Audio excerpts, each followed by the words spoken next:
тэгээд халуунд наашаа гүүгээ дээрэс нь хар бичээг өмсөж бүр яг хайлж урслаа. За яг гайгүй тэгээд манай Монгол биш үү амар сони юм билээ. Air conditioning ерөөсө боддгоо юм. Яг л тэр Монгол улс нэгэн сар л ийм халуун байдаг учраас. Босдод нь өөдөө яах юм тийм их зардал гараад хэрэггүй. Зүгээр шаа гэж явцдаг. Тэгээд weekly show-га ихлэ балага.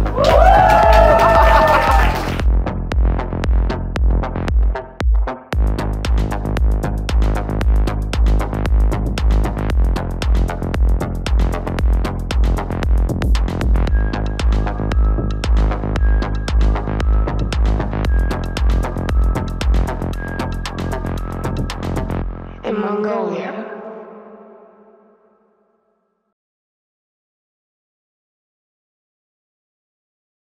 Манай ерөнхий ивент тишээр апу ажилласан. Апу баярлалаа.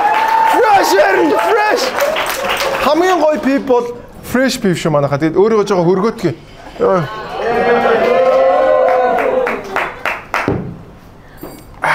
Гоё юм. Пивний ус амар чухал байдаг шүү дээ.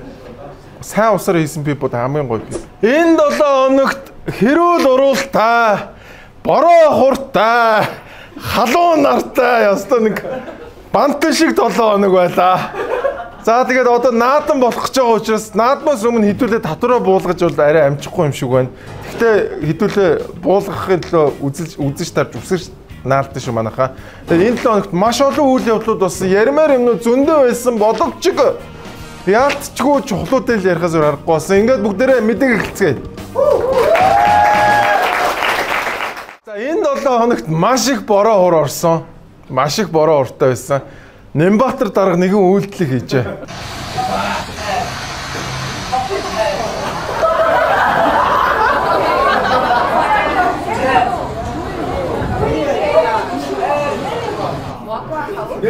Нямбатар дарга биш юм бэ?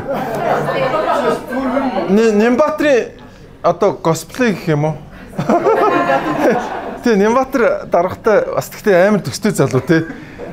Чи бүр юу юм уу яагаад хүмүүсийг үүрч яваадтай алж илээ шүү дээ. Тэгээд тэгтээ яг Нямбатар дарга бол дотроо ийм л хийсэн баг те яг тогтож хайрл, багорч хайрл, шиврээ бороо битээ ширүүсэж гооч. 2 цагийн дотор будаа болсон шүү дээ.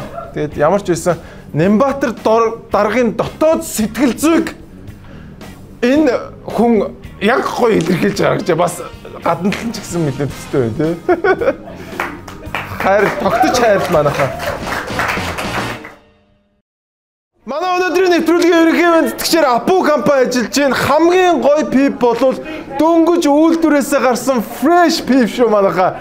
Дээрээс нь манайхаа би түрүү усны талаар ярьсан тий. Манай Апугийн пивнүүд маш сайн усаар хийгддэг учраас бас амт нь амар гоё өгдөө шүү. Тэгээд fresh пив ууцгаа баярлалаа. Дуусгацсан биз дээ.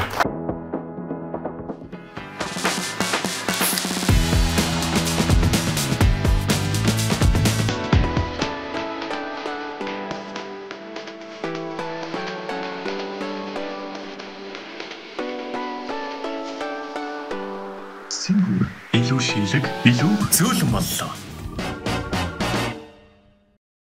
Энэ 7 хоногийн миний бодлоор шүү дээ хамгийн гоё үйл явдал заяа. Үнэхээр гайхалтай үйл явдал байсан. За энэ үйл явдлыг бид хамтдаа харцсан.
Mongols! Яа манай баар бас битүү байсан зөө бүр ингээд энчээ битүү тийм битүү үнэхээр гоё байсан. Надад бол тэгэд надад зүгээр нэг ийм хамгийн гоё санагдсан. Монголчууд 2008 оноос баг хойш анх удаага яг энэ үндэстэн бөөнөрөө нэг юм дээр ингээд нэгдэнэ гэдэг чинь амар чухал юм билээ. Энэ яасан бэ гэхээр Монголц баг маань одоо яг дэлхийн аваргын одоо үзүүр түрүүнд үлдэн те Монгол бөхөр бол те үзүүр түрүүнд үлдээд барилдсан. За эхний үе бол үнэхээр лаг байсан. Ер нь тэр чигтэй лаг байсан. Би бол үнэхээр гайхалтай байсан гэж бодож байна. Тэгээд хамгийн гоё юм нь залуучууд бөөнөрөө нэгдээд нэг зүйлийн төлөө ингээд хамтдаа Монгол згээд орилж исэн. Миний хувьд бол үнэхээр амар гоё бахархмаар мөч байсан нэрэ. Би өнөр энэ залуучууд төр үнэхээр дахин За тэгээд тоглолт маань дууссан. Тэгээд тоглолтны дараа юу гэж ярьсныг өдөр сонс. Lastly, in Mongolia, there is thousands of people just watching live even at this time. What would you like to say to them? Тэгээд Мажарын финал Vitality багийн өдөөс 2-1-ээр хожигдлоо. Тэгээд жоохон хүндгэн хожигдлоо.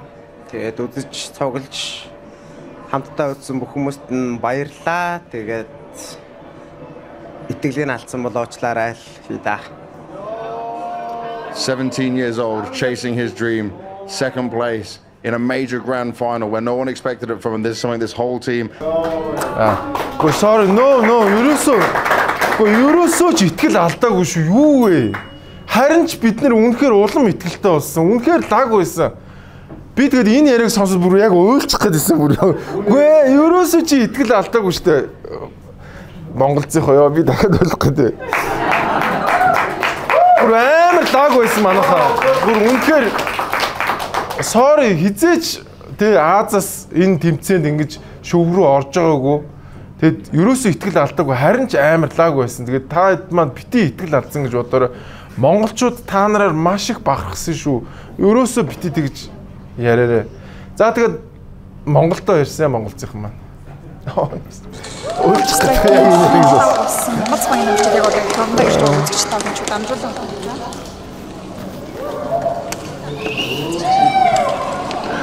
Багаахуудаа гранд найз чамд шалгарлаа сэтгэл ямар байна? Азийн баг гэж байна.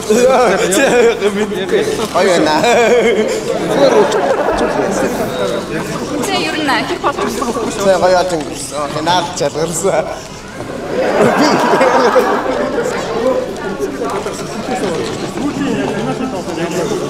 Ялын давж гоёсон. Хажигдсан мохоо байсан. Хажигдсан мохоо.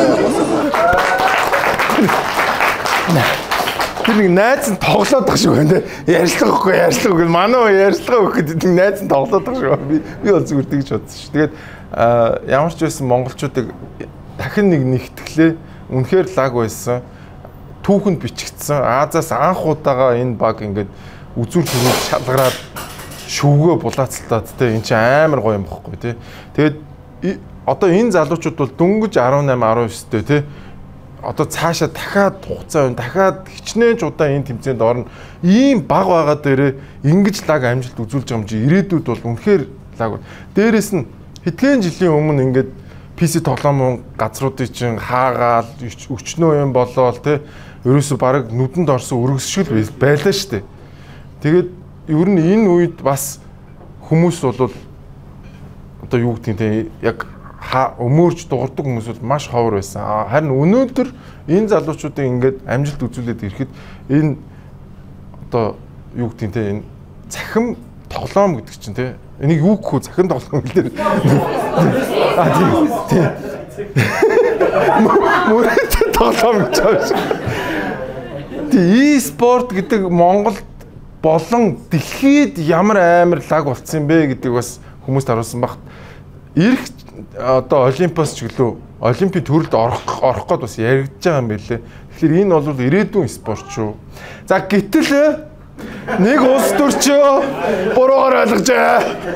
Мөрөдөө тоглоомд ажиллах хүмүүс тэр шүн дунд цуглаж байгаа залуучуудыг та бид харлаа шүү дээ. Тэ цахим дундлалтанд бүрэн автчих.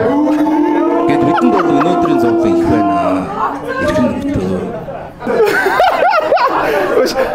Цахим дундлалтанд бөөнөр автжээ. Ой би бол баг энэ CS гэдэг тоглоомыг амьдралдаа бараг 1 вэ нөө 2 удаа тоглож үзсэн баг. Тэр буу могийн цолж. Тэгтэл тэнцээ чинь би ингээд шүүн ингээд үүрийн 6 7 хүртэл ингээд үзээ сууж л байгаа байхгүй тий. Энд чи тоглосон тоглоог бүгдээс. Тэгээд ган төмөр дараагаас нэг асуулт байна. Ган төмөр дараагаа энэ архин донтол одоо хамаагүй тий. Энэ эрх мэдэл донтсон хамаагүй. Энэ хүүхэн донт хамаагүй шүү тий. Гоод таны ч одоо архин донтсон байх магадлал өндөртэй л гэдэг. Энэ минь бол хамаагүй. Энэ PC-ний донтол одоо Монголыг өстэй авч явчих гээд амар баг шүү хэн. Тэгээ манай дарга нар маань бас айгүй буруу газараа буруу зүйл ярьсан шүү. Тэгээд айгүй улс төрийн мэдрэмжгүй ийм яриа болсон шүү ган төмөр дарга. Манай Монголд бол хамгийн амар донтолт бол одоо энэ архин донтолт байгаа шүү дарга.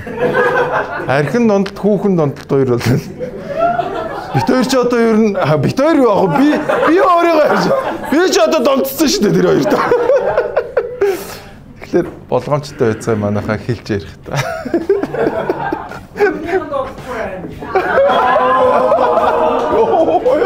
Күрний донтол. Сая хин байсан би яа. За. За манайха амар гоё мэдээ дуулгая. За Mobinet компани Монголын хамгийн хурдан интернетийг та бүхэн санал болгож байна. 1 гигабайт интернет. Энэ нь юу гэсэн үг вэ гэхээр 100 мегабитийг 10 дахин нугалсан гэсэн үг. Харин VU үйлчилгээ нь яадаг юм бэ гэхээр стримингийн үйлчилгээ. Та телевиз болон киноога интернет байх юм бол үзчихнэ гэсэн үг. Интернет дээр нэмэх нь VU үйлчилгээг нэмчихлээр энэ бол VU Home үйлчилгээ болчихж байгаа юм манайха. VU Home үйлчилгээ зуны хямдралаа зарласан байна. Та хэрвээ энэ үйлчилгээг шинээр авах юм бол зуны одоо яг тэр авсан өдрөөс хойш 6 сарын турш ямар ч төлбөр төлөхгүй ашиглах боломжтой байна. Зуны хямдралаа аваад Монголын хамгийн урдан интернетийг хэрэгэлцгээ манайха. Та хамгийн ойр байгаа Mobicom-ийн салбар болон Mobinet цэгийн мэнээр ороод үйлчилгээгээ авах боломжтой байна шүү манайха. Хурдан интернетийг хэрэгэлцгээе VU. Би зөвхөн өөрт хэрэгтэйг л сонгоход болно.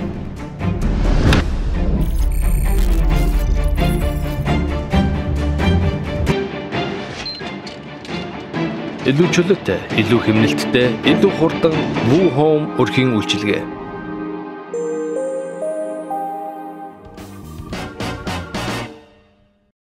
Зун цаг болсон тий. Борочи орлгүй худлаа да гэдэг нэг гоё дуу шүү дээ. Тэгээд бороо маань орсоо. За явгуу устгацсан. Атгаж явснаа. Энэ тал руу ийм гоё явахаар нь ороод ирлээ арай. Ингээ ус цайлууд хоолойтой нүгээрээ. Тэгээд ийм ямар цус ахгүй. Уяагийн шин цэцэрлэг төрөлн стандарттай юм гэж ийм л ондоо байна да. Манайхан сураад аваа, нямбан сураад аваа. Йоо. 2хан цагийн бороо манайхаа. 2хан цагийн бороонд Улаанбаатарт бараг л үер болонгаа алдлаа. Өстө бөө юм болсон. Тэгэд сая та харж байна үү? Хувийн компани хүрсэн юм болгон сайжирч байгаа. Одоо сая Монголцыг харлаа тий. Ямар ч төр оролцоогүй спорт ингээд дэлхийн давцанд гараад байна. Одоо манай энэ талбай дээр хар төр оролцоогүй октод өнөөдөр шүгээн 4-т үлдчихлээ ба. Шүгээн 4-т үлдсэн гэсэн байна. Шүгээн 8 юм уу тий? Шүгээн 8-д тий. Шүгээн 8-д үлдсэн. Дөнгөж саяхан гарсан мэдээ шүү. 8-д үлдчихлээ. Дээрээс нь та бүхэн одоо энийг хар. Яг хажуудлын зам төр хийсэн. Яг хажуудлын зам нь хувийн компани хийсэн. Төр хүрсэн газар нь бол битүү устай. Төр хүрээгүй газар нь ямар гоё стандарттай тий. Ерөөсөө энийг л монголчууд амар сайн ойлгочмаар байна. Монгол бол засаглалын хувьд биш тий. Яг нялх бэбигээр байгаа орон учраас төрд хамаагүй их юм өгж болохгүй байна гэдгийг л аюул сайн ойлгох. Тэр 200-300 жил тогтцсон тэр төр устай газрууд өөр байгаад байна манайхаа. Одоохондоо манайхан бэби байна. Бэбид юм өгөөд хэрэггүй манайхаа өөрсдөө сурах зэ. За тэгээд гой шин технологиуд гарсаа.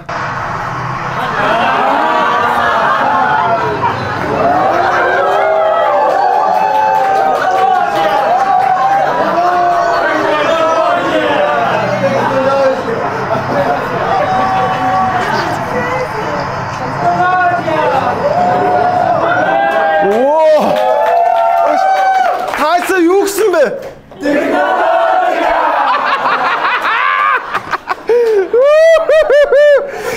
Яа, үнэхээр амар. За ингээд ерөөсөө Улаанбаатар тэгжигтэй бороонд норлоо. За тэгээд битүү ус болсон хүмүүс шүүмжилсэн. Үгүй энэ чи одоо энэ зам ингээд бариулахын хажуудалд нөгөө энэ ус зайлуулах системээ яагаад барихгүй байгаа юм бэ? Тийм газрууд айгүй хөвлөө. За тэгсэн чинь нийслэлээс тайлбар хийсэн. Яагаад ус хальсан бэ гэхээр ерөнхийдөө эхтлгүүрээс өчигдрийн орсон бороо маань хойдол руугаа буюу телевиз орчим, Дэнжи мянга, Баян бүрд орчим дээр маш их хэмжээний ус орсон учраас хойноосоо их хэмжээний ус нааш төв рүү ороод ирсэн. Тэгээ манай нэг юм жишээ авсан. Та нар ингээд галзууханд ингээд зогсож жоод карантиныхоо усыг ихнэх юм бол тэр доошоо урсахгүй шүү дээ. Яг тийм л үзэгдэл болчлоо гэж. Гүр яг тэгж тайлбарсан шүү зөө. Тэгээд 2 цагийн бороо. 2 цагийн бороо манайхаа. 2 цагийн бороо гаргаж чадахгүй тийм л ус зайлуулах системтэй. За энэ борооноос нь болоод энэ ч нэг залуу бичлэг үзүүлэг найлаа харъя л да. Чи өөрөө битсэн юм уу те? Өө энэ чинь бүр яг үер болцсон юм шүү дээ те. За энийг би юугаар гаргах чи нааш явуулраа за. Энэ чинь бүр юу вэ? Машинуудын бараг хамар нь орцсон шүү дээ те. Алле.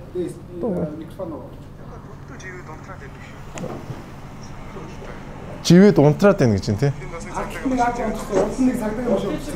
Тийм биш. Ажиллаж байна. Би сонсохоор минь. Баярлалаа гэж. Энийг чинь би гаргацснаа. Гинэ сая гарсан видео. Ингээ бүр яг жинхэнэ үер болцсон шүү дээ. За яг хөө тэгээд нэг 2 цаг орсон борооны ус чинь тэгээд дороо арилсан шүү дээ. Арилсны дараа нөгөө шин замууд юу болсныг харъя. За энэ компани хийсэн одоо гүйцэтгэсэн замын хувьд 1 жилч хүрээгүй шахан байж байгаа. За ингээ өчигдөр бол ийхүү орсон борооны улмаас бол ингээд цөмрөөд за урчин нь бол ийхүү тодорхой одоо зорчих хэсэг дээр бол цэвэрлэгээний ажил бол хийгдсэн байгаа. Дүр зургийг үзэгчтэй авах хүндээ бид бүхэн харуулж байна. Хэдэн зуун сая долларын бонд гаргаад тэрийг өөрөө өдөр шөнөгүй боржуур тавиад зам тавиад байгаа. Өнгөрсөн намар тавьсан замууд эхнээсээ цөмрөөд өгсөн. Та бүхэн сая харлаа тий. Тэг хинтээ хариуцлага тооцох вэ Нямбатар дарга. Өдөр шөнөгүй тавьсан зам нь ийм чанартай байгаад шүү дээ. Сая өнгөрдөг намар тавьсан хидэн замууд цөмөрцөн байна. 2 цагийн бороо. 2 цагийн борооны ая даадгүй зам эн чин ямар цаас юм уу? Энд ч одоо уг нь асфальт үстэй. Тэгэд хариуцлага, where is хариуцлага манайхаа? Хариуцлага хаана байгаа юм бэ? Зүгээр татвар төлөгчдийн мөнгийг зүгээр ингэж үржин штэ. Зүгээр ямар ч хамаагүй замтай бүр өрөмнөөс нэмэгхэн зам тавиад байгаа юм хааш тий. За зам нэг иймэрхүү Улаанбаатарт бороо ороод нэг ийм асуудал үүссэн. Гэтэл Нямбатар даргын хувьд дайсан өөр байна. 2 дугаарт энэ зол жаргал нөхрийн хэлж байгаагаар хуучин уламжлалтаараа хийгээвэл бид нар Эрдэнэс тавталгыг экспортод гаргадаг эрчим хүчний тэг давхаргын нүүрсийг энд авчирч барьцалдуулагчийн шахаатай нийлүүлээд дахиад нөгөө хөгжлөг хэмжээ асар өндөртэй нүүрсийг үйлдвэрлэхэд дахиад 300 тэрбум төгрөгийн алдагдал үүснэ. Өөрөөр хэлбэл Эрдэнэс тавталгыг манад нийлүүлэх нүүрсээ зүгээр одоо экспортод гаргуул 300 тэрбум төгрөгийн орлого болно. Өөрөөр хэлбэл бидний хийж байгаа шийдэл нэгдүгээр энэ өвөл маш хатуу хүүтэй өвөл болно гэдэг цагаагарын үргэлжлэн мэдээг өнөөдөр ус цагуурын хүрээлэнгээс мэдээлж байна. Хоёрдугаарт бид нар энэ эрх өвлийг утаа маш багтаа давах, агаарын бохирдлыг 50% бууруулах шийдлийг Эрдэнэтэд энэ байна гэдэг зөвлөгөө өгсөн.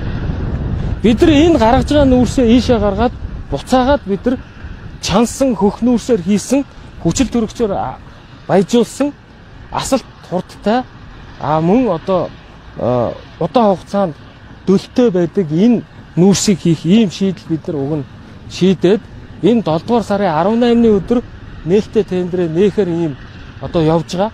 За нөгөө урдаас 230 тэрбум доллар төгрөгөөр хөлөө доллар лөө. Төгрөгөөр нүүрс оруулж ирнэ гэдэг юм аа л одоо ингээл хамгаал. Тэгэд энэ дээрээ бүр бөө гүтгэлэг хийсэн. Нөгөө үний чинь бараг л нүүрснийхэнтэй холбоотой бараг эн чинь өөрөө авилгал чинь зол жаргал бол муу навш адгийн шаар. Тийм учраас намайг эсэргүүцээд байгаамаа гэж ярьсан. Дээрэс нь эрх өвөл маш хүүтэн үйл болно гэж цагуурын хэлсэн гинэ. Монголд угаасаа л хүүтэн үйл болдог шүү дээ. Тэгээд дээрэс нь би ч өөрөө геофизикээр төгссөн. Ер нь шүү дээ 6 сарын өмнө цаг агаарыг тооцоолох магадлах ер нь баг боломж байхгүй дээ. Маш бага магадaltaй. 6 сар битгий хийлвэ шүү дээ. Сарын дараагийн магадлах ч өөрөө хэцүү. Нэг үсрэл 20% л магадлах боломжтой. Нэг хүмүүсийг айлгаж ингэж яаж шүү дээ. За тэгээд золж байгаа л юу гэж ярьсан гэсэн. Би уг нь төрсний технологич юм. Гэхдээ миний одоо 10 жил ярьж байгаа юм хутааны шийдэл төлш биш ээ. Хутааны шийдэл бол гэр сууцны дулаадлах гэж ярьдаг. Өөрөөр хэлбэл хэрвээ ашиг сонирхол байдаг бол барилга руу явна гэсэн үг. Хятадаас энэ хагас кокс оруулж ирэхэд биш үү хоёр зүйлд санаа зовоод зайлшгүй хэл хэрэгтэй яриад байгаа байхгүй. За нэгдүгээрт нь хайр мөнгө 226 гэдэг бол маш их мөнгө. Хайр мөнгөөр ингээд гадаадаас валютын урсгал байхгүй одоо нэг зэнцгч хэцүү шүү дээ. Мөнгө гаргаад нүүрс авна. За боловсруулсан нүүрс хагас кокс амг маш нүцгэр. Хоёрдугаарт нь энэ бол шин танил биш төлшиг массаар нь хэдэн зуун мянган айлд тарааж туршина гэдэг бол урьдчилан таашгүй юу болохыг мэдэхгүй эрсдэл гарч болно. Тэгэхээр бид нэр лабораторийн туршилт хийгээд ганц нэг хэрэглээний туршилт хийчихэд болно гэж үзэж байгаа байх. Тэгэхдээ масс юм чинь амьдрал өөр байдаг. Янз бүрийн хөдөлгөөцөө гарч ирнэ. Тэгэхээр ингээд дараа нэг бөө илан болоод бөө мөнгө зарцсан гадаадаас нүүрс авч нэг ийм байдал руу орчих вэ гэдэг эрсдлийг л яриад байгаа шүү дээ. За амар смарт байна. Би бол үнэхээр багчин. Нэр энэ ямар азар энэ улсын хурлын золж жаргал гэдэг хүн байгаа юм бэ? Нэр би бол нэр яг тэгж бодож байгаа шүү. Нэр сүүлийн үед. Ямар амар рационал юм бэ? Ингээд асуудалд ингээд амар объектив рационал хандах юм. Тэгээд дээрэс нь золж жаргал гişүний бас нэг ярьсан байгаа. Хууль зүйн хувьд саяхан улсын хурлаар төсвийн мөнгийг ямар нэгэн байдлаар утаа гаргадаг юм зарцуулахгүй гэд тогтоол гаргацсан. Тэгэд улсын хурлын тогтоолыг нулимж хаяад хот ингээд данхар толгойтой том толгой гаргаад ингээд бид нар нүүрс урдаас авна гэд яриад зогсож байна. Тэгээд эн чинь нэг бол тэр улсын хурлын тогтоолоо болвол эсвэл Нямбатар болвол ийм логик зөрчилтэй юм хийж болохгүй гэдэг зүйл ярьсан. Энэ бол бас айгүй чухал point байсан шүү. За тэгээд сүүлдээ юу болсныг харъя. Химийн үйлдвэрийн эрчим хүчний нүүрсний төслийг шахмат төслөөр шал өөр юмтай холбож байгаад ийм том олон тэрбум төгрөгийн хохирол учруулсан этгээд нь золж жаргал байна гэж хэлээд тэрийг маш олон төлөвийн сүлжээгээр зохион байгуулалтаа цацж байна. Тэгээд энэ бол эрүүгийн хуулийн 13-ийн 14 дугаар заалтын дагуу худал мэдээх харах үндсэлтэй байгаа учраас Сүхбаатар дүүргийн цагдаагийн газар өглөө. Биний араас ингээд байн хэрүүл хийгээд явах надад тийм сонирхол жаалга, хүсэл жаалга. Юм албан ёсоор хуулиараа явах. Яг үнэ. Зөв. Дээрэс нь ингэж өргөдөл гаргаснаас зандан шатар дарахт одоо засгийн газарт бас асуулга байсан. Энэ улсын хурлын тогтоолыг биелүүлэх юм уу, биелүүлэхгүй юм уу? Тэ? Засгийн газар чи юу яг ямар бодолтой байгаа юм бэ гэдэг бас асуулга явуулсан мөлий. Ингээд бичиг цаасаар ямар ч үсэн юм хоёр юм явуулсан байна. За дээрэс нь улсын хурал дээр нэгэн гишүүн яг энэ асуудлаар шүүмжилсэн. 100-аас суулна гэж баахан мөнгө идсэн. За сайжруулсан төлж гэж баахан мөнгө идсэн. Үнэн шүү. За тэгээ дээрэс нь таанаас одоо газ гэж түрүүн баахан зунжангаа солиорлоо. Ямар ч боломжгүй асуудлыг ярьсан. Одоо дээрэс нь ингээд хагас кокс нүүрс Хятадаас 226 тэрбум төгрөгээр авна гэд ичхгүй яриа сууж та Монгол хүмүүс шүү дээ бид нэр. Та хэд босч ирээд нэр уучлаарай гэж болч л тоо. Айгу инээдтэй биш те ингээд залуу хүмүүс адилхан. Дахиад ингээд олон монголчуудыг олон улаанбаатарчуудыг хордуулаад алах гэдэг юм. Яг үнэ. Миний мэдчихээр энэ он гарснаас хойш бараг 3 хувилбар явчлаа. Эхлээд хитэн ч айлын юуг 100-ыг солинч гэлээ нэг бөө юм явсан шүү дээ. Гүй наа 100 ч болохгүй гэдгсэн чи дараа нь нөгөө оюун эрдэмтнийг суулгацсан. Ингээ газ асаач наа гэсэн бод. Тэгсэн чи нөгөө газ нь өвөл айгүй хэцүү юм байна. Нөгөө хүүтэнд нөгөө газ чинь гарч мархаа болждаг. Тэнгүү дахиад болсон. Одоо дахиад нүүрсний шийдэл. Дахиад нөгөө төрөүний асуудал те. Төрийн гар хүрсэн юм болгон дампуурч байгаагийн жишээ энэ.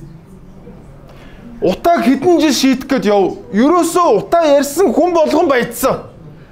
Хүн болгоны компаниуд одоо нөгөө хамаарл бүхэн хүмүүс нь мөнгөтэй болсон хэн утаатаа уулзсан иргэдэл утаатаа уулзсан. Тэгэхээр утаагүй болох сонирхол хинт чалга. Нөгөө нэг шахмал дуршны үйлдвэргээд 2 үйлдвэр барьсан хідэн игнайтер байсан шүү дээ. Тэрбум биш. Хідэн мянган тэрбум төгрөгөөр барьсан гэсэн үг манайхаа. Тэгсэн байхгүй одоо тэр нь. Одоо тэгээд улсын хурлаас том толгоолоод хэдэн 100 тэрбумаар дахиад нүүрс авна гэж яриа сууж штеп. Байж болох юм. Энэ ямар ч шийдэл алга. Алсын хараа алга, бодлого алга. Хагас жил өнгөрөөгөө хахад 3 удаа өөрчлөгдөг ямар бодлого байд юм бэ? Зүгээр миний хардтал чи зүгээр мөнгө шаах гал улаарад энэ эднэр. Тэгээ энийг одоо төрөөс салгаа. Энэ хувийнханд нь шилжүүл, хувийнхаа хангалттай шийдчихэр юм бэл надад чи. Одоо бол татвар төлөгчдийн мөнгийг ийм новшин юм зархаа одоо болоо. Та нар утааг шийдэж чадахгүй юм байна. Тэр энэ хоёр нүүрсний үйлдвэр барьж яхад л ингээл ойлгох хэрэгтэй байсан байхгүй бид нар. Тэгэл хаста баг шийдчихлээ гэсэн нөгөөдгөөс үлдээ үхэр мүхэр гаргаад хичнээн ч хүний амин төрөв солиорцсон. Хамаг юмыг хааж хороод бүр мэдрэл муутай юм. Тэгэхээр манайха хэрвээ бүгд одоо монголч шиг болмоор байгаа бол энэ төрийг энэ утааны салбараас салгах гэх юм бол энэ утаа монголч шиг болно.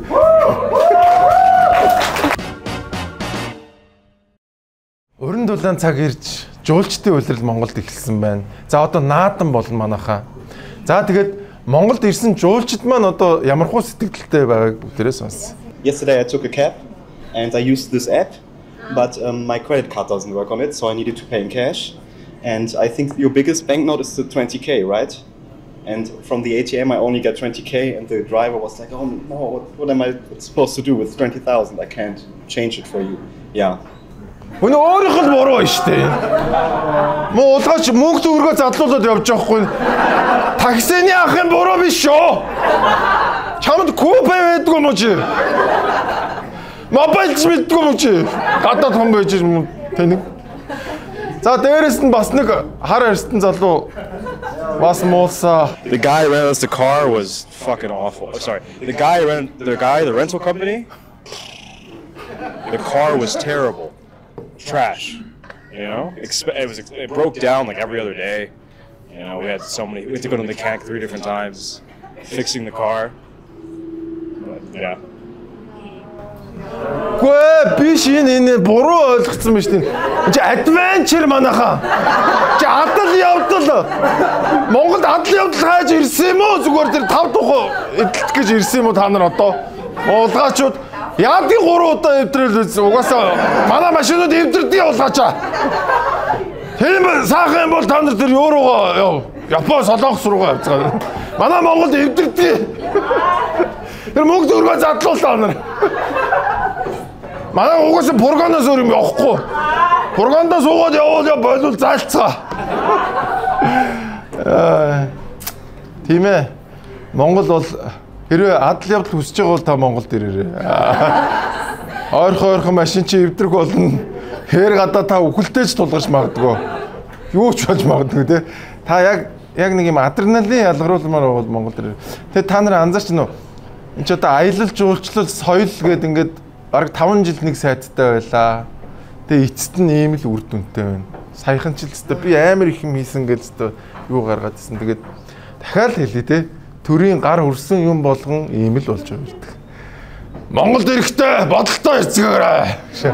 Гэхдээ сайхан юм бас байдаг л байлгүй дүүрх юм тий. Хэдүүлээ нэрээ наадан болж байгаа юм чи одоо жуулчдаа аль болох ингээ нөгөө монгол хүний халуун сэтгэлээр хандах гэж хичээгээрээ тэгээд бас карманы улгаачтай бас хандж хэлмээр байна. Аль болох баг улгаа ягаараа манайхаа. Please тий. Ой, тийм сайхан сэтгэлтэй хулгаач байж идэг тий. За яг энэ 20-ын үлдээгээд 10-ыг авчи. Энэ үнтэй утсын үлдээгээд энэ жижигхэн юуг л авчи гэж ингэ тий. Тий. Монголчуудаас л хулгаал гэж бас гой санаа гарч шүү тий. Энэ хүүхөө хулгаалуулахад бэлэн байж шүү. За удахгүй play time болох гэж байна залуучуудаа. За тэгээ play time-ийн үеэр агуулга даатгалынхан плар бугуувч гэж байдаг шүү дээ тий.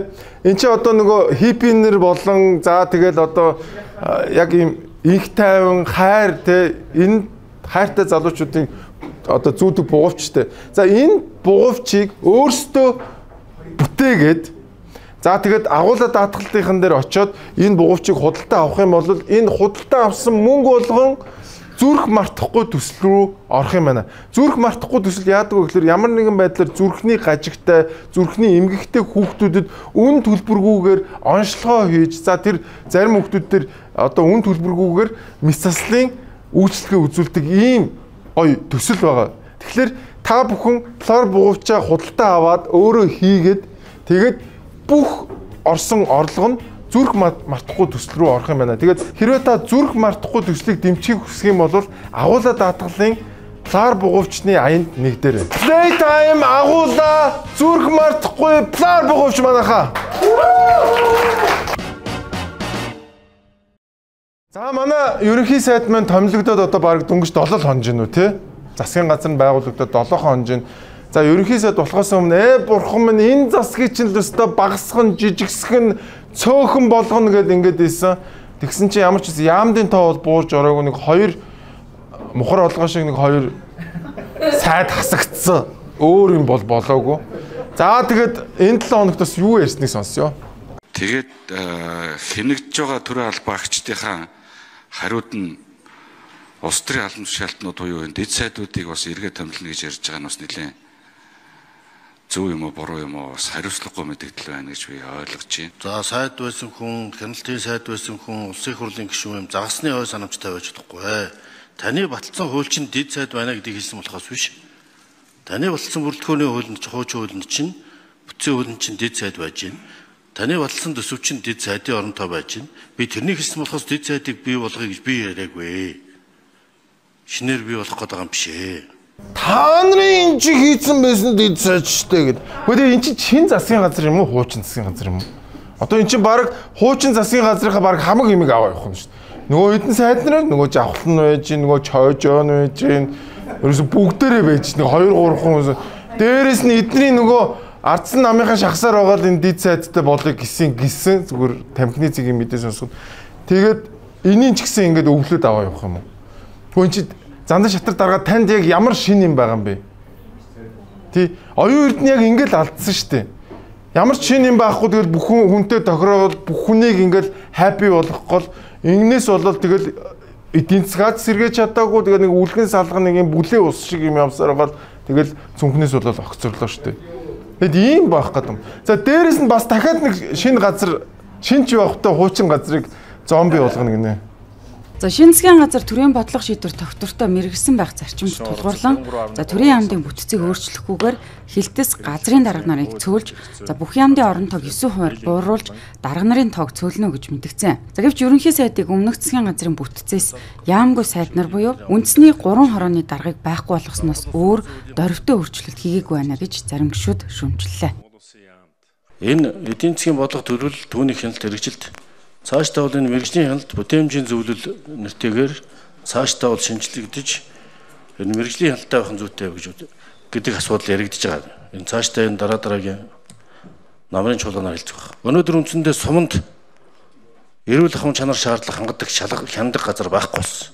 Тэнд хугацаанд дууссан хүүхэд багчуудад эрүүл мэндийн шаардлага хангасан уу, хугацаанд дууссан уу, хаанаас орж ирсэн тодорхойгүй бараа бүтээгдэхүүн хэмжээгээр зарагддаг болж хяналт тавигдахаа боллоо гэсэн ийм яриа шүүмжлэл засгийн газарт эхэлж байгаа 11. Гэхдээ тэр хэрэглэгчид өөрсдөө тэр хамгийн чанартай бүтээгдэхүүнүүдийг сонгож авах хэрэгтэй. Мэргэжлийн хяналтын газрыг дахиж бий болгоно гинэ. Арай гэж нэг юм салсан чи одоо дахиад гар. Нөгөө нэг авилгал хээл ахуул ер нь мэргэжлийн хяналт биш дээ. Яг үүндээ мэргэжлийн хяналт хийхээс илүү авилгал хээл ахуулын л уурхай байсан шүү дээ. Та бүхэн мэдэн шүү дээ. Өнөөдөр Улаанбаатарт байгаа энэ олон стандартын бус барилгууд хэн бариулсан? Мэргэжлийн хяналтыг л бариулсан шүү дээ. Яагаад бариулсан? Авилгалыг аваад тэгэл бариулдаг л байсан биз дээ. Тэгэл нэг юм ганц хоёр. Гэхдээ тэр Тайландд та нар хар ингээ гүүрний доор хогон дунд ингээ нөгөө хоолоо хийгээл зогсож идэг шүү дээ. Хамгийн гол нь хүн ордуулж болохгүй л гэдэг шаардлага байна шүү дээ. Тэгэл юмнуудаа хийгээл байж гэдэг. Яагаад энэ аимшигын авилгалын үүр уурхаа хувийн бизнесийг дарамтлагдаг энэ хүмүүсийн энэ байгууллага яагаад буцаж сэрэх гээд байгаа юм бэ?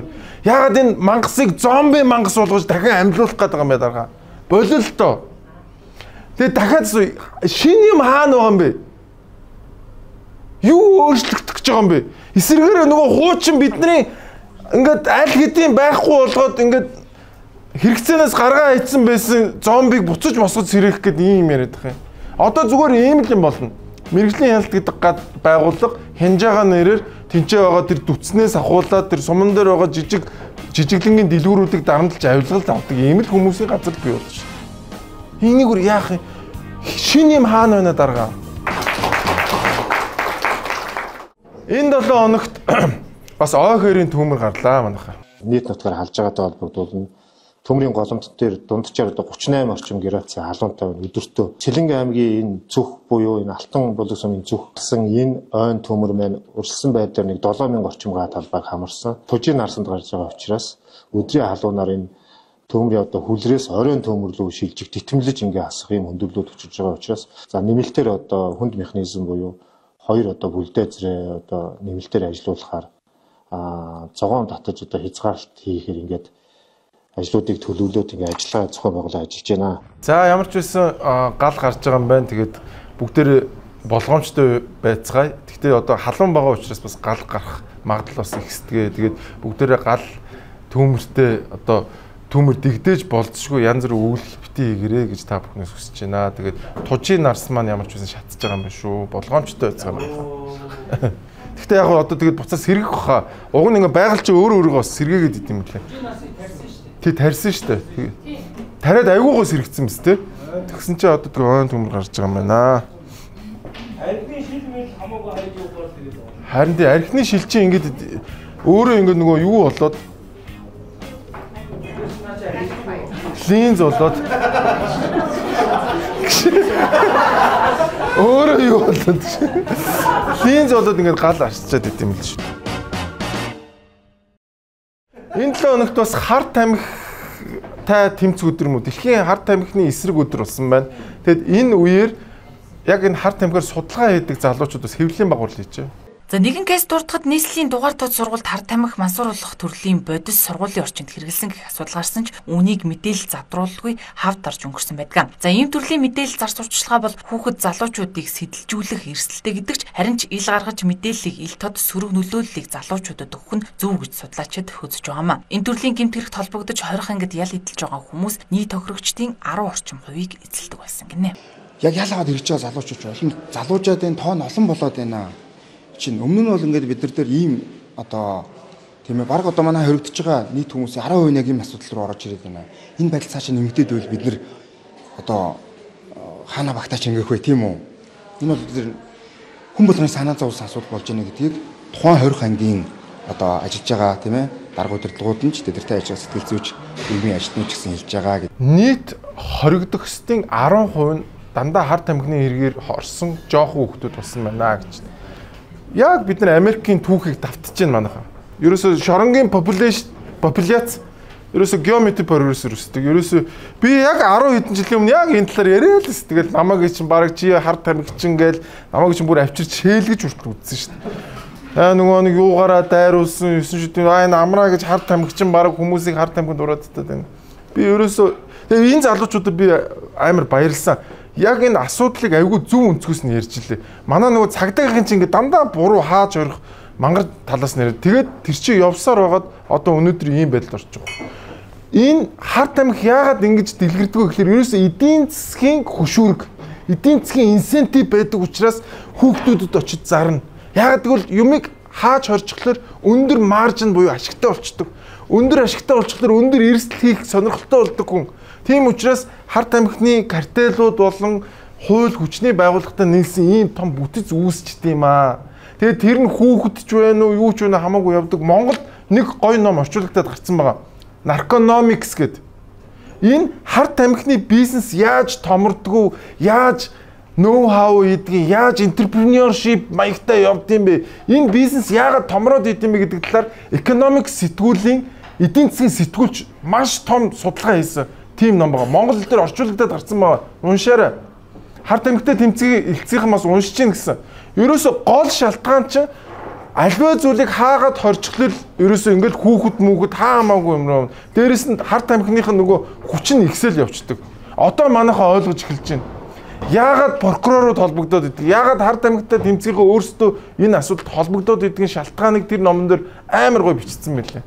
Тэгэхээр одоо бид нар яаж тэмцэх вэ гэхээр яг энэ залуучуудын ярьж байгаа шиг хүмүүсийг гэгэрүүлж тэмцгээс өөр ямар ч арга байхгүй.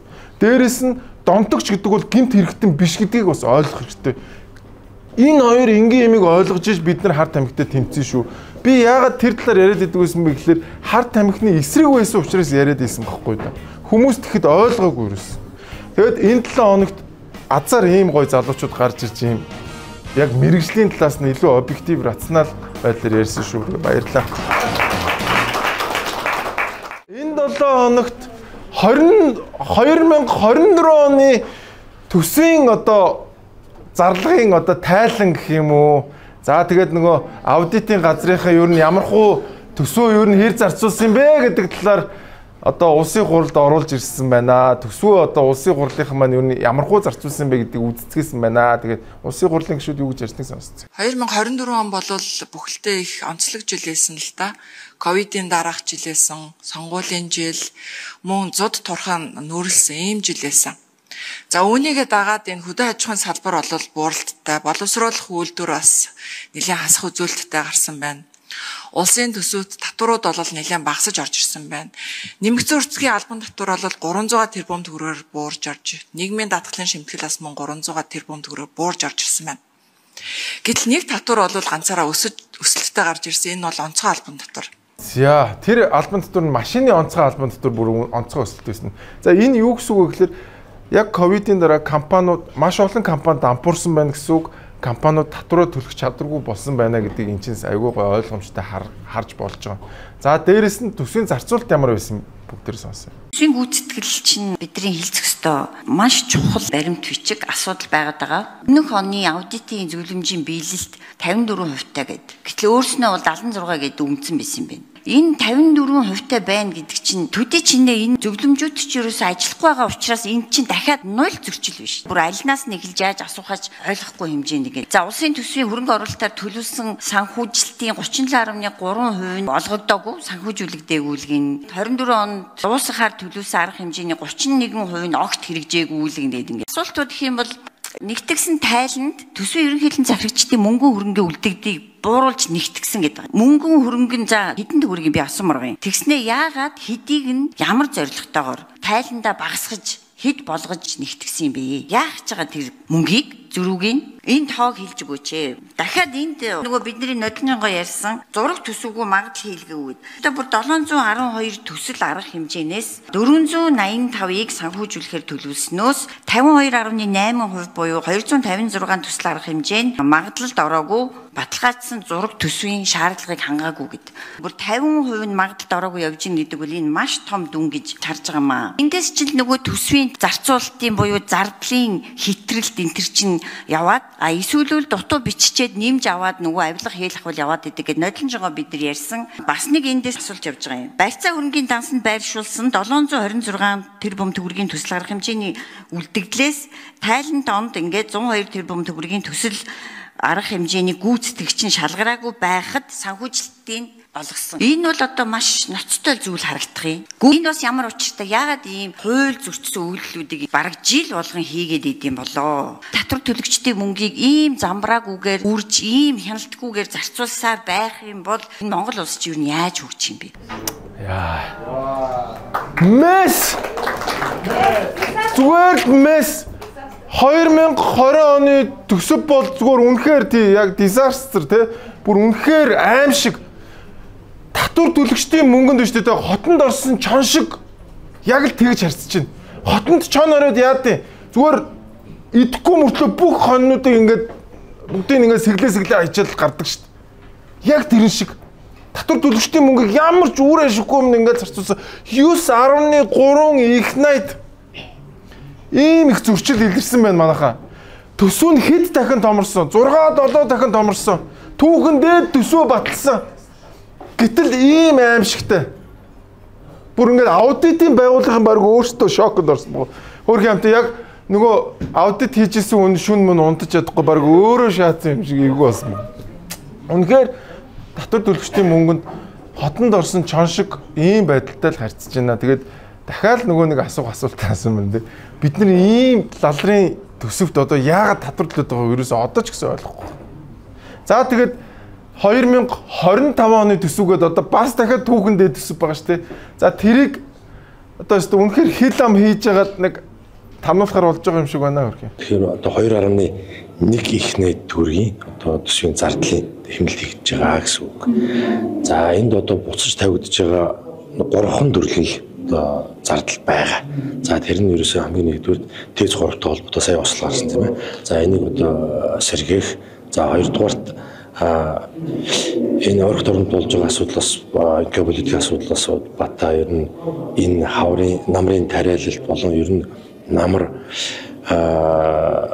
газрын тосны үн нэлийн савлгаатай болох ийм хүлээлт бий болчлоо. Тийм учраас одоо намрын тариалалттай холбоотой өндөрлүүд гарч болцсохгүй. За мөн үйлчлэлтийн асуудлууд байна. За энэтэй холбоотойгоор бид нөөцөө нэмнэ. Засгийн газрын нөөц хөрөнгийг нэмнэ. За 3-дугаарт одоо нэг харамсалтай зүйл болсон нь бид хойдон одоо олон улс нэгдсэн үндэсний байгууллагын өмнө үлдээсэн үүргээрээ COP17 зохион байгуулах ёстой. За энэ бол маш том одоо хүлээлт бий болсон. За олон улсын байгууллага дээр очиж манайхад энийг зохион байгуулнаа гэдгийг одоо амлалт авсан байна. За ингээ нэг 2.1 ихнээ дээр би зүгээр жавхлан сайдыг тэгж боддог байхгүй. Энэ нөгөө нэг амнезия гэдэг нэг өвчин байдаг шүү дээ. Ингээ нөгөө ярьсан юм мартаж ярьцдаг тий. Яг 7 хоногийн юм санах хойтой юм шиг ингээд яг 7 хоногийн арайч 7 хоног шиг нэг 21 хоногийн өмнө ямар ч төсөв тодтол их боломжгүй гэсэн. Тэгвэл яг 21 хоногийн дараа болноо 2.1 их нэ мэдгүй миний харж исэн түүхэнд харж исэн хамгийн муу сангийн сайд. Одоо та нар бодолд эн чинь жил хүрэхгүй хугацаанд одоо ингээд 4 дахь удаага төсөвтөө хүрэх гэж сууж шээ чи тийм үгс. Ийм талрын сайд байж болд юм. Тэгээд одоо байнга муу аваад идэг хүний дахин ингээд гаргаад байгаатай л адилхан л ийм л юм болж байна. Тэгээд амнезия гэж өвчин байдаг шүү манайхан. За ингээд байж байгаа сэрэнгүүтэл жишээр төсвөө талахгүй тан данахгүй тан би зүгээр хөөрхөн амтны ингэж үзсэн сайн нэгтлээ юм шиг байна. Гэхдээ сайн эдийн засгч бол биш юм шиг л би бол тэгж үзсэн. Сайхан санхүүгийн тооцоо моцоо гаргана хүмүүст мөнгө төгрөгийн сайхан хувааж өгөн за энэ чиний юм шүү энэ шүү нэс ингээд эдэн дөр гарсан шүү энэ ойл шүү тэрийг аягүй сайн хийдэг. Тэгсэн мөртлөө улс орны эдийн засгийн бодлого дээр бол салавч. Тийм байна. Тэгээд ямар ч үсэн хөрхий төсөвтөө тодтгол хийгээр болсон байна. Тэгээд татвар төлөгчдийн мөнгөнд энэ дарга нар маань үнэхээр хотонд орсон чон шиг харьцсан шүү. Энэ бол нэг муу ах маань гомчоо хөрх юмтай. Да. Жавхлан биш шүү манай. Одоо жавхлан байн гомдно гэж юу байсан юм бэ ч одоо. Би яг хийсэн гэмт хэрэг байхгүй. Энэ хөрсөх гэдэг хүнийг л одоо дарангуйлагч боллоо чи болоо л гэж би хэлсэн. Тэрнээс болоод тэдний хөөрхөдөө эдний хэдмөө цалин авч байгаа болсоо Бацура хав байна. Бацура явчих юм уу? За энэ авилгалтай тэмцэх газрын дарга тэр Бацур ингээ цаашаа хараад одоо уцаар ярьж байна. Энэ хэд ингээд хөөрхөдөө ажиллаа хийж байгаа болсоо энэ хэд бол буруугүй. Энэ одоо энэ хэд за та нар зөв том хулгайч нартайгаа тэмц заяа. Зүгээр том тэр одоо дарангуйлагч хулгайч нартайгаа тэмц. Өнөөдөр улсын хурлын гишүүний дархан эрхэнд битгий халдаарай. Авилгалтай тэмцэх газрынхаа. Би бол шударгаар үннээр явж байгаа улс төрч.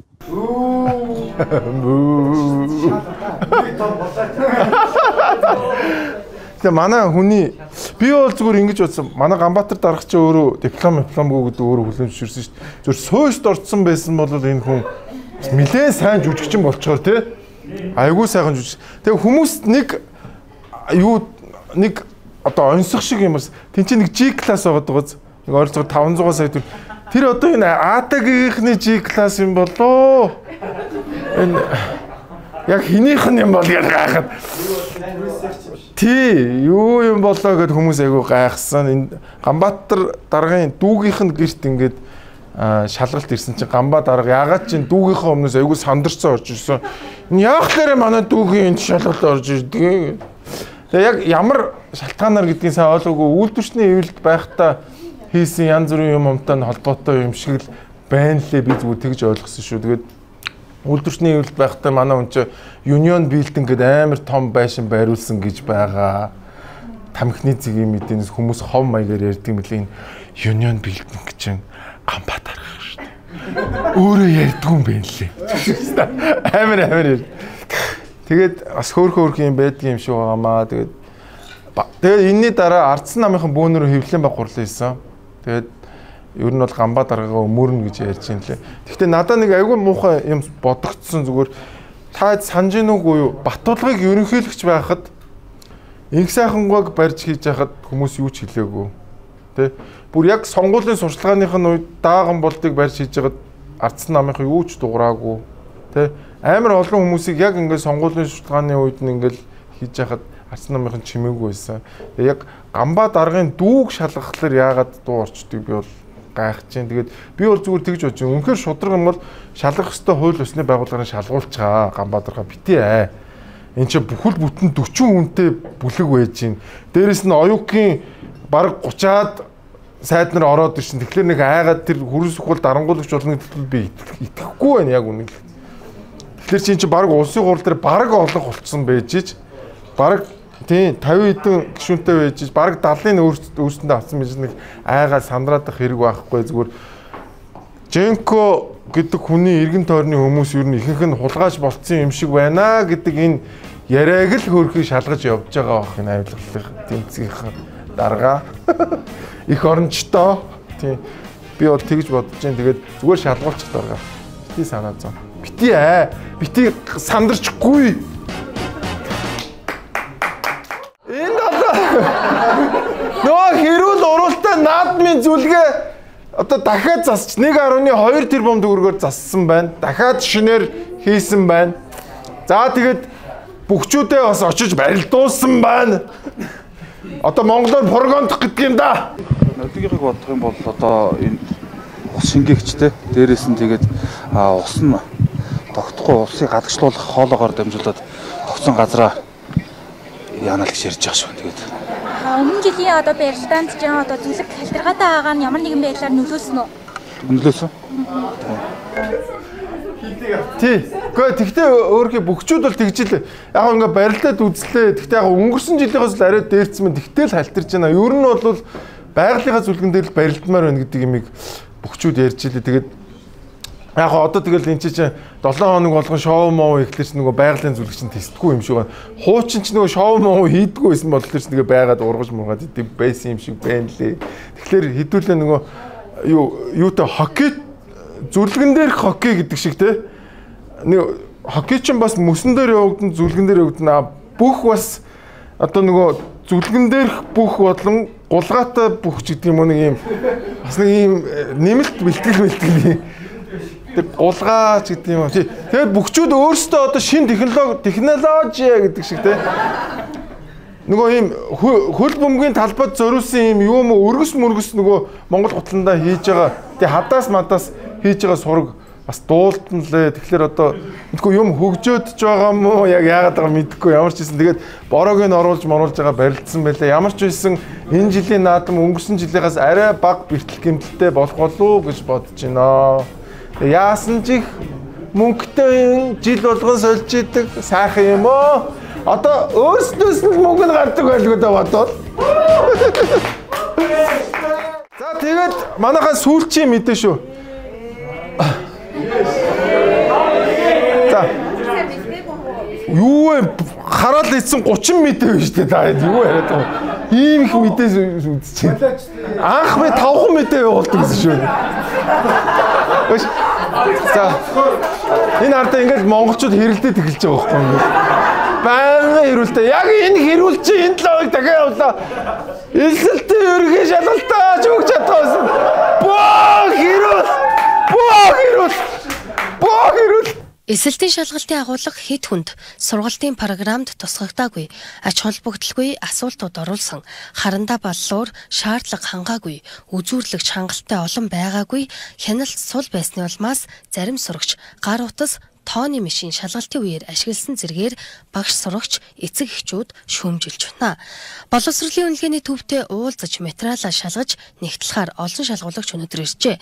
Тэдний нэг нь англи хэлээ IELTS-ийн оноогоор 607, математика, SAT гэх олон улсын оноогоор төгсүүлэн 656 он авчээ. Гэвч монгол хэлний шалгалтын агуулга эргэлзээ ихтэй баллуур нь муу гэд олон асуудал байсныг хэлж байна. Англи өстө бөө хэрүүлээс өстө багш нар ч эсэргүүцсэн улсын хурлын тахимдч энэ муу Наранбаяр муулгаж маяж чадахгүй байна гэсэн. За дээрээс нь сурагчч буйгаамдлаж өстө би өндөр оноо авахгүй өстө байсан ингээд бөө хэрүүл өстө улаан хэрүүл. Тэгээ ер нь би бодохгүй ер нь хизэнээс ингээ хэрэлдээд эхэлчих гэсэн чинь бүр намайг баг багч хэрэлжсэн. 90-д онд ийм хэрүүл болжнээс нөгөө ингээл юу яагаад багш нар чинь ингээд нэг ийм юмд ингэж хийж мийгээд ангийнхаа хүүхдэд ингэж дамжуулж мамжуулаа те. 2002 онд би чинь сургуульд төгсөж байгаад бөө хэрүүлэл болчихсон. Бас л бөө хэрүүл. Азар би математиктай сайн байсан учраас тэр шипийн мэтгийг хараад. Өнөөдөр 2 цагийн шалгалт болжод би 30 минутанд бүх бодлого бодчиход гарч ирсэн нэрээ. Тэгээ би 98 авч ирсэн манайха та нар тэгээ бод. Өнөөдөр аасаадах юм байхгүй. Тэгээд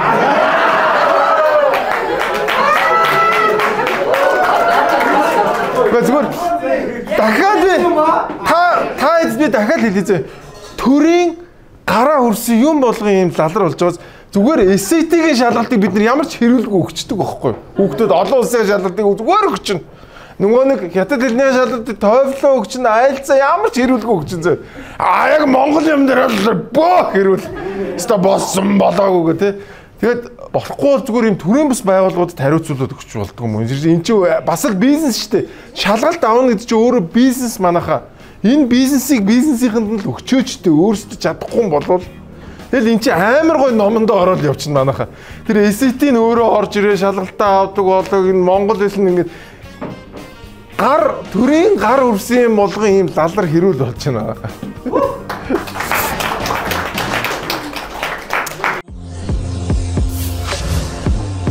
Singu Ultra smooth, ultra cool.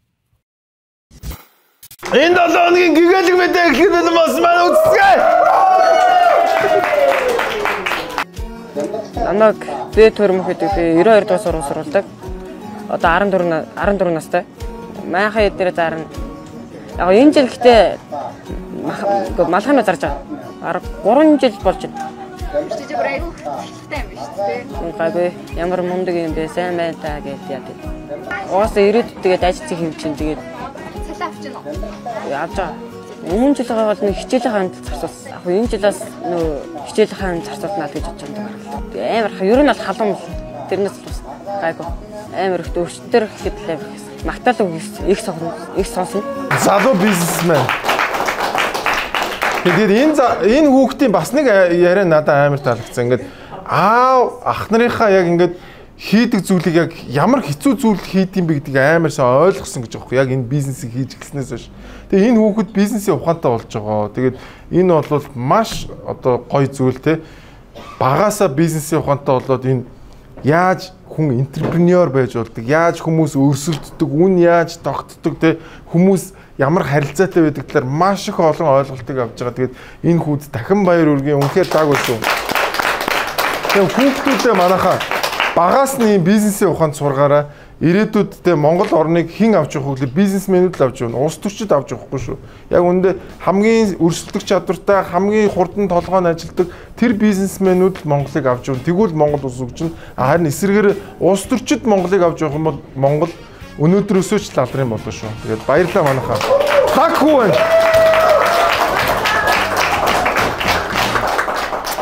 Ингээл манай өнөөдрийн нэвтрүүлэг өгөр өндөрлж баярлалаа. Хүү цаг 30 минут явсан шүү дээ манайхаа. Бараг цаг 30 минут явсан шүү дээ тийм үү. Тийм тэгээд ямар ч байсан бүгдээр нь баярлалаа. Тэгэд энэ 7 хоног бол маш гоё олон одоо монголчуудыг бахархуулсан ийм гоё 7 хоног байна. Дараагийн 7 хоногт Монголын 3 эсрэг 3 багийнхан маань одоо дэлхийн аврагч болж магадгүй. Ягаад гэвэл дивжин дээр тоглож байгаа учраас тийм магадлал маш өндөр байгаа шүү. Тэгээд Монголынхаа багийг дэмжиж. Тэгээд монголчийнхан бас үнэхээр лаг байна тийм. Тэгээд өнөөдрийн одоо нэвтрүүлгээс та бүхэн нэг л зүйлийг аягуулсан ойлгосон баг тий. Хувийн хвшлийнхний гар хүрсэн юм болгон өөдлөн дэвжиж цэцгэлж байна. Харин төрийн гар хүрсэн юм болгон хэрүүл, уруул, авилгал, хээл ахуул, цавчаа, ялцрал тий новшийн гаруудын цугларалт болж хувирж байгааг ойлгож байгаа баха. Тэгээд баярлалаа. Та нар өнөөдөр үнэхээр гоё байлаа манайхаа. Та нар би бүр үнэхээр маш их баярлалаа. Тэгээд дээрэс нь энэ Австраас ирж үзэж байгаа гэчихэд бүр их баярлалаа гэж. Хөгжлийн бэрхшээлтэй иргэн баг шүү тий. Амар гоё. Та хэдэн жил Австрт амьдарч байгаа нэрэ? 28 жил үү? Вау. Монголд ирээ гэж. Баярлалаа. Баярлалаа. Дараагийн жолд иргэн уулзцгаая. Арайч наад минь дугаар биш юм шиг байна. 5-нд байгаа. Тэгээд бид нар уг нь англиас хийх гэжсэн виз гарсангүй. Би бас яг Монголд үлддэг хүмүүс нэг байж идэг шээ. Яг өндөө виз нь гарахгүй байгаа учраас явж чадахгүй. Эсэ.